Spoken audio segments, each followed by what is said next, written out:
I think one of the things that I get at is, are we reading it as an allegory, in which case we're mapping spiritual systems or political systems, or do we read it as speculative fiction, where the question is, can we get beyond the human and embrace something that's alien within ourselves, which to me is that's the spectrum in which the last year has made some progress. If we think about District 9 and Avatar as both films that struggle with the politicized view of the alien and sort of open up a space where allegiances shift from the human to the alien in different ways. And this is the first one. It's been a common theme in science fiction literature for some time for people to choose not to fuse with an alien body. And do you look at it from the standpoint that this is an acceptance or a getting closer to our own foibles, the alien within us, our subconscious or our unconscious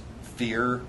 I think that's some of it. I think that we don't. I think it's also a reaction to globalization and to multiculturalism, to mixed race identities. We have a president of the United States who's part white and part black.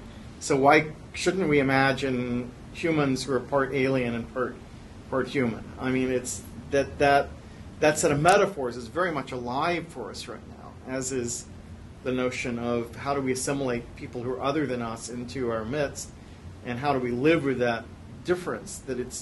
I see some hope for a move beyond the xenophobic us versus them to sense that none of us are quite stable in our identity, and that other creatures can enter into our other kinds of being can enter into our world. So I don't know. I'm still sorting it out. Maybe it's a little easier for Cameron to take that position on who we are as sort of the American point of view, because he's actually Canadian. Yeah. Or it may be easy as a white man to take the view of let's blur the lines, because he's got the privilege not to be held back by them. Right. He doesn't have to live within those. Doesn't have to live within those borders. Spaces. Yeah. He can cede his power because it's not in question in making the film. He's still the dominant guy on that film and will be in people's memories. Whereas everyone else is holding on to whatever splinters of power they have. Yeah, so they want to hold on to those identities. Yeah.